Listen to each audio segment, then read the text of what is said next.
বাংলাদেশের অনূর্ধ্ব-20 দলের ক্যাম্পে যোগ দেওয়ার জন্য অস্ট্রেলিয়া থেকে বাংলাদেশে চলে এসেছেন ঈশান মালিক। ঈশান মালিককে আপনারা সবাই চিনেন।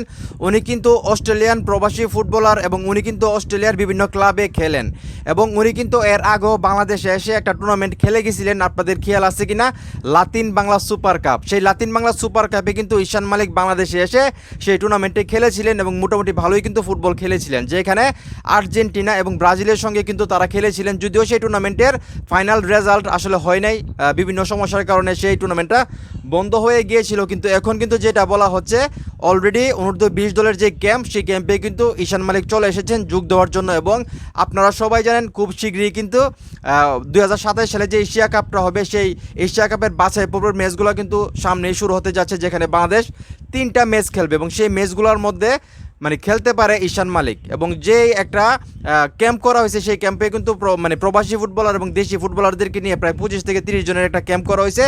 সেইখান থেকে কিন্তু মূল একাদশে 14 থেকে 15 জন খেলবে এবং এই যে ক্যাম্পটা, সেই ক্যাম্পেই কিন্তু আসলে ঈশান মালিক যোগ দিয়েছে। এবং আপনারা জানেন একটা ব্যাড নিউজও আছে, যেখানে আসলে আমাদের যে মেন ফুটবলার রুনান সুলেমান এবং ডেকলান সুলেমান, যাদেরকে নিয়ে আসলে আমরা স্বপ্ন দেখছিলাম, এবং যে দুইটা ফুটবলার আমি মনে করি অনূর্ধ্ব-20 দলের সবচেয়ে বেশি ইম্পর্টেন্ট এবং গুরুত্বপূর্ণ এশিয়া কাপের বাছাই পর্বের ম্যাচগুলো জিতার জন্য, সেই দুইটা ফুটবলার কিন্তু বাংলাদেশের হয়ে নাও খেলতে পারেন।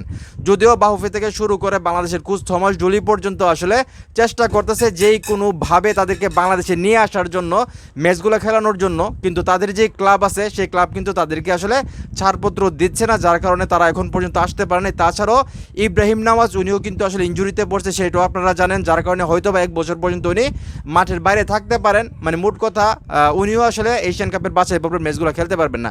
এই জন্যই কিন্তু অনেকগুলো ফুটবলারকে এক্সট্রা নিয়ে আসা হচ্ছে এই ক্যাম্পের মধ্যে, যাতে বাংলাদেশ কোনো গ্যাপ না থাকে।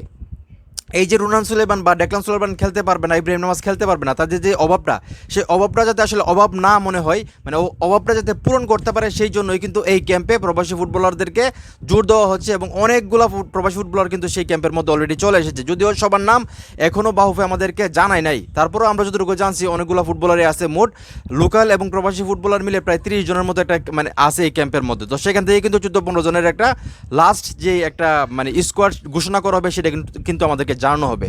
তো যাই হোক, ঈশান মালিক খুব ভালো একজন ফুটবলার। ওনার পারফরমেন্স আমি লাতিন বাংলা সুপার কাপে দেখেছি, মোটামুটি ভালো ফুটবল খেলছে। এবং উনি যেহেতু অনূর্ধ্ব-20 দলের ক্যাম্পে যোগ দিছে, সেই ক্যাম্প থেকে যদি ওনার পারফরমেন্স ভালো মনে হয় কোচের, তাহলে কিন্তু উনি এশিয়ান কাপ বাছাই পর্বের ম্যাচগুলো খেলতে পারবে। তো এখন এই মুহূর্তে যারা আমার এই ভিডিও দেখতেছেন, কে কে আসলে ঈশান মালিকের কথা মনে রাখছেন, বা লাতিন বাংলা সুপার কাপে ওনার যে পারফরমেন্স ছিল, কে কে ম্যাচগুলো দেখছেন, আপনাদের কাছে ওনাকে কীরকম লাগে, উনি অনূর্ধ্ব-20 দলের জন্য পারফেক্ট কিনা বাংলাদেশের, আপনাদের কী মনে হয় সেটা অবশ্যই কমেন্ট করে জানাবেন। ভিডিওটা ভালো লাগলে অবশ্যই শেয়ার করবেন।